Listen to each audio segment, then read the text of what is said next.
अस्सलाम वालेकुम guys, welcome to channel, hope you are doing well. आज की इस वीडियो में आपके साथ जो है ना Pakistan institute of fashion designing यानी कि लाहौर में एक इंस्टीट्यूट है फैशन डिज़ाइनिंग के लिए, उसमें रजिस्ट्रेशन ओपन है। उसका कंप्लीट प्रोसीजर जो है ना वो शेयर करेंगे। देखिए, अप्लाई का प्रोसीजर जो है ना वो सेम ही रहता है, ठीक है। आप इस साल अप्लाई कर रहे हैं या आप जो है ना वो 2026 में अप्लाई कर रहे हैं, 2027 में अप्लाई कर रहे हैं, तो अप्लाई का प्रोसीजर जो है वो सेम ही रहेगा, यही रहेगा।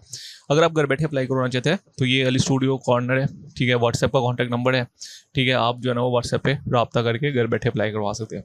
उसके अलावा अगर आपको वीडियो अच्छी लगे तो ज़रूर लाइक करिएगा वीडियो को और चैनल को ज़रूर सब्सक्राइब करिएगा। उसके अलावा आपको इस चैनल पे जो है वो यूनिवर्सिटीज़ एडमिशन 2025 और उसमें यूनिवर्सिटीज़ में कैसे अप्लाई करना है, ठीक है, वो 100+ वीडियोज़ मैं ऑलरेडी बना चुका हूँ, ठीक है। और जॉइनिंग जो जॉब्स आती हैं, ठीक है, उसके वाले से भी जो है ना वो चैनल जो है ना आपको फैसिलिटीज़ प्रोवाइड करेगा, तो आप इस चैनल को ज़रूर सब्सक्राइब करिएगा। सबसे पहले जो है वो आपने Pakistan institute of fashion designing यानी कि ये गूगल वेबसाइट पे लिखना है, ठीक है। उसके बाद आपके सामने जो है ना PIFD आएगा, ठीक है। जैसे आप यहाँ पे क्लिक करेंगे तो आपके सामने ये आ जाएगा, ठीक है, Pakistan institute of fashion and designing Lahore. देखिए, जब भी किसी यूनिवर्सिटी के एडमिशन ओपन होते हैं, किसी इंस्टीट्यूट के एडमिशन ओपन होते हैं, तो पहले पेज पे ही लिखा आ जाता है। जैसे कि यहाँ पे लिखा है admission open for under graduate self finance. अभी सेल्फ फाइनेंस के एडमिशन ओपन है, ठीक है, क्योंकि जो दूसरे प्रोग्राम्स थे उनकी मेरिट लिस्ट डिस्प्ले हो चुकी हैं, सही है।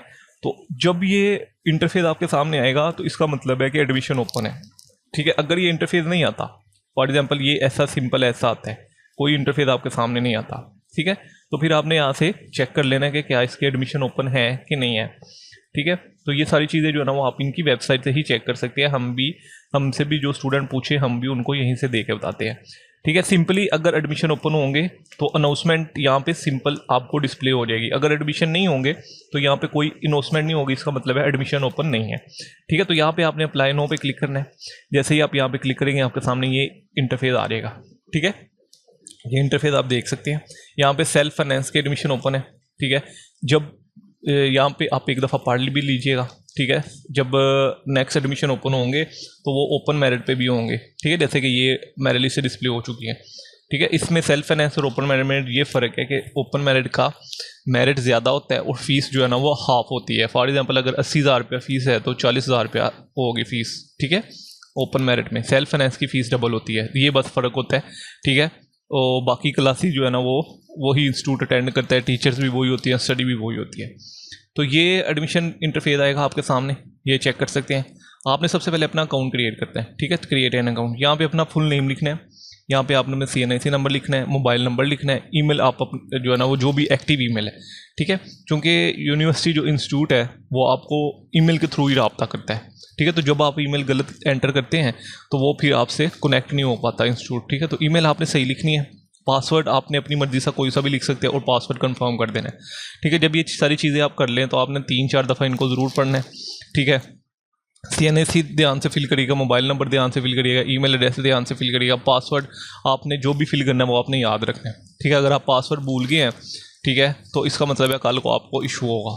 ये सारी चीज़ें फिल करने के बाद आप यहाँ पे साइन अप पे क्लिक कर देना है। तो अभी आप देख सकते हैं कि you need to verify your account, we have to send an activation link to your email. अब जो मैंने ईमेल वहाँ पे एंटर की थी, वहाँ पे मुझे जो है ना वो ईमेल पे एक जो है ना वो इंस्टीट्यूट की तरफ से वेरिफिकेशन ईमेल आई है, ठीक है। अब मैं उससे अपना जो है ना वो अकाउंट वेरीफाई करूँगा।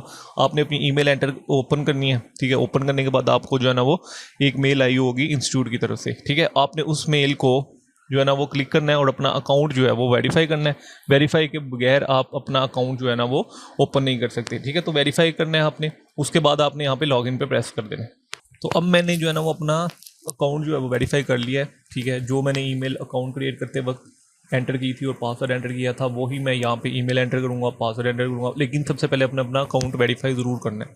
उसके बाद मैं यहाँ पे रिमेंबर मी पे क्लिक करूँगा और साइन अप पे क्लिक कर दूँगा। अब जैसे कि ये इंटरफेस ओपन हो चुका है, ठीक है, हमारे सामने सेम एज इट इज़ ये इंटरफेस आपके सामने भी आ जाएगा। अब यहाँ पे आपने देखना है कि टोटल 7 स्टेप है, ठीक है। Personal information, father information, guardian information, additional information, academic information, choose program, upload document, term and condition. तो ये टोटल 7 स्टेप हैं जिनको आपने स्टेप बाय स्टेप फिल करना है। जब तक ये 7 स्टेप फिल नहीं होंगे आपका एडमिशन कंप्लीट नहीं होगा। नेम पहले एंटर कर चुके हैं, CNIC नंबर पहले एंटर कर चुके हैं, ईमेल एड्रेस पहले एंटर कर चुके हैं। यहाँ से आपने अपना जेंडर सेलेक्ट करना है, मेल और फीमेल। कॉन्टैक्ट नंबर आप पहले एंटर कर चुके हैं। डेट ऑफ बर्थ यहाँ से आपने अपनी जो है ना वो डेट ऑफ बर्थ जो है ना वो आपने एंटर करनी है, ठीक है। ये सारी जो है ना वो आप स्टेप बाय स्टेप, अब ये जैसे कि मैं अपनी डेट ऑफ बर्थ एंटर कर रहा हूँ तो सेम एज इट इज़ ही आपने अपनी डेट ऑफ बर्थ एंटर करनी है। उसके बाद डोमिसाइल बताना है आपका कहाँ का है, ठीक है। जिधर का भी आपका डोमिसाइल है वो आप जो है ना यहाँ से सिटी बताना है, आपने प्रोविंस बताना है, कंट्री जारी बात है पाकिस्तानी है तो पाकिस्तानी लिखे, नेशनैलिटी भी पाकिस्तानी है। उसके बाद आपने अपना एड्रेस लिखना है, ठीक है, और परमानेंट एड्रेस लिखना है, ठीक है। मेलिंग एड्रेस जहाँ पे आपको मेल आएगी, और परमानेंट एड्रेस जिधर भी, मतलब अगर दोनों सेम है तो दोनों आप जो है वो सेम भी लिख सकते हैं। ये सारी चीज़ें फिल करने के बाद आपने इनको 2 दफ़ा पढ़ना है और नेक्स्ट पे क्लिक कर देना है। अब जैसे कि मैंने अपना पर्सनल इन्फॉर्मेशन फिल की तो ये पे ब्लू आ चुका है, इट्स मीन्स कि मेरी इन्फॉर्मेशन जो है वो फिल हो चुकी है, ठीक है। सेम एज इट इज़ ये इंटरफेस भी आपके सामने आएगा, ठीक है। उसके बाद यहाँ पे आपने अपने फादर, या अगर फादर नहीं है तो फिर आप अपने गार्डियन में अंकल चाचू जो भी है, भाई भी, मदर वगैरह, वो सारे आ सकते हैं, ठीक है। उनका नेम लिखना है यहाँ पे आपने, उनका CNC नंबर लिखना है, ईमेल एड्रेस लिखनी है, ऑक्यूपेशन क्या, जॉब वगैरह क्या करते हैं, उनकी इनकम क्या है, फैमिली इनकम लिखनी है, ठीक है। फैमिली मंथली इनकम, यहाँ पे फैमिली लिखा है, ठीक है। फैमिली से मुराद है अगर आपके भाई भी काम कर रहे हैं, सिस्टर भी जॉब कर रही है, ठीक है, तो उनकी टोटल जो इनकम है वो। उसके बाद कॉन्टैक्ट नंबर और ऑफिस, अगर किसी ऑफिस में जॉब कर रहे हैं तो वो लिखना है, ठीक है, ये जिधर भी जॉब कर रहे हैं। उसके बाद आपने यहाँ पे नेक्स्ट पे क्लिक कर देना है। तो अभी आप देख सकते हैं कि मेरे दोनों इन्फॉर्मेशन फिल हो चुकी हैं। यहाँ पे हम एडिशनल इन्फॉर्मेशन देंगे, अब यहाँ पे हम एडिशनल इन्फॉर्मेशन देंगे, ठीक है। यहाँ पे सबसे पहले आपने अपना ब्लड ग्रुप, मेरा ये है तो मैंने लिख दिया है। रिलीजन आप अपना जो है ना वो सिलेक्ट करिएगा। डिसेबिलिटी, मुझे कोई डिसेबिलिटी नहीं है, ठीक है। तो जिन स्टूडेंट को है वो यहाँ पे यस करके तो उसको जो है ना वो नेक्स्ट प्रोसेस करेंगे, ठीक है। तो मुझे कोई डिसेबिलिटी नहीं है। Do you want to hostel facility, hostel facility आप अवेल करना चाहते हैं। मैं चूँकि जो है ना वो लाहौर से नहीं हूँ तो मैं अवेल करना चाहता हूँ। उसके बाद जो है ना वो self finance policy for under graduate programs, ठीक है, कोटा बेस करना चाहते हैं या सेल्फ फाइनेंस पॉलिसी, तो मैं इसको क्लिक कर दूंगा, ठीक है। जिसमें भी आपने करना है वो आप जो है ना वो चेक कर लीजिएगा, क्योंकि सम टाइम अभी तो सिर्फ सेल्फ फाइनेंस के एडमिशन ओपन है। जब ओपन मेरिट पे एडमिशन ओपन होते हैं तो फिर वो एक पूरी लिस्ट आती है, ठीक है। तो ये थोड़ा सा डिफरेंस आ जाता है जब यहाँ पे आप जो है ना वो कोटा बेस सेलेक्ट कर रहे होते हैं। एडमिशन एंट्री टेस्ट आप कहाँ पे देना चाहेंगे। मैं लाहौर, जारी बात है लाहौर ही टेस्ट सेंटर बनता है तो वही देना हो जाऊँगा, और यहाँ पे मैं नेक्स्ट पे क्लिक कर दूंगा, ठीक है। अब ये देख सकते हैं कि मेरी 3 इन्फॉर्मेशन फिल हो चुकी हैं, ठीक है। अब यहाँ पे आपने एकेडमिक इन्फॉर्मेशन इनके यहाँ पे आपने अपनी एजुकेशन डिटेल फिल करनी है, ठीक है। यहाँ पे जैसे ही आप ऐड पे क्लिक करेंगे तो सबसे पहले जो है ना मैट्रिक से शुरू करते हैं, ठीक है, मैट्रिक। फिर उसके बाद स्कूल का नेम, बोर्ड कौन सा था, रोल नंबर क्या है, रजिस्ट्रेशन नंबर क्या है, पासिंग ईयर क्या है, ठीक है, और टोटल मार्क्स इतने थे, ठीक है। अब यहाँ पे टोटल मार्क्स लिख दिया मैंने, ठीक है, और 10 मार्क्स इतने थे वो आपने यहाँ पे लिख देने हैं, ठीक है। और यहाँ पे ऐड पे क्लिक कर देना आप। अब जैसे ही देखिए मैंने ऐड पे क्लिक किया है तो मेरे मैट्रिक के मार्क्स ऐड हो चुके हैं, ठीक है। इसको आप एडिशन भी कर सकते हैं अगर आपसे कोई गलती हुई है तो। ऐड न्यू, और उसके बाद यहाँ पे आपने same as it is intermediate के फिल करने हैं।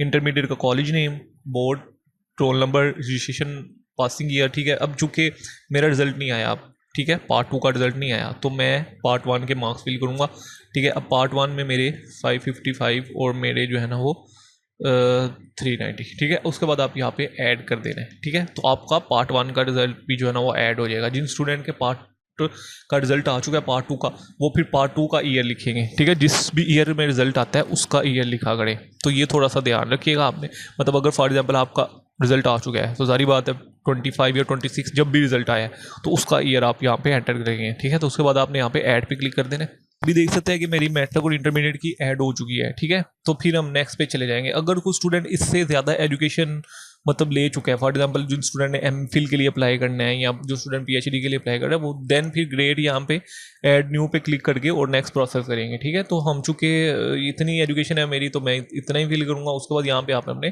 जो है ना वो प्रोग्राम सेलेक्ट करने हैं, ठीक है। अभी तो कम प्रोग्राम है, जब ओपन मेरिट पे होता है तो फिर इस पर प्रोग्राम्स ज़्यादा होते हैं, ठीक है। तो वो आप थोड़ा सा चेक कर लीजिएगा।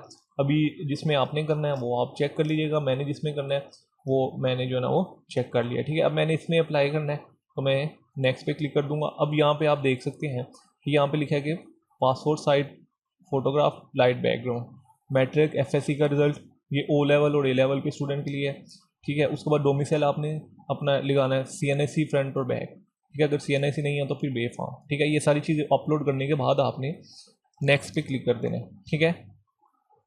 नेक्स्ट पे क्लिक करने के बाद आपके पास टर्म्स एंड कंडीशन आएंगी। टर्म्स एंड कंडीशन को आप जो है ना वो प्रेस करिएगा। उसके बाद आपके पास चलान आएगा, चलान को पे करने के बाद जो है ना वो आपका रजिस्ट्रेशन हो जाएगी, ठीक है। तो देखिए जब आप एक कंप्लीट प्रोसेस कर लेते हैं तो उसके बाद यहाँ पे नोटिफिकेशन आ जाएगा your registration is completely successful, ठीक है, मतलब आपको नोटिफिकेशन आ जाएगा कि आपकी रजिस्ट्रेशन जो है ना वो कंप्लीट हो चुकी है। जब तक ये नोटिफिकेशन नहीं आए तब तक आपने ट्रस्ट नहीं करना कि आपकी रजिस्ट्रेशन कंप्लीट हो गई है। ठीक है, तो ये थोड़ा सा ध्यान रखिएगा। इंशाल्लाह जल्दी में नेक्स्ट वीडियो होंगे तो तब दुआ में याद रखिएगा। अल्लाह हाफ़िज़।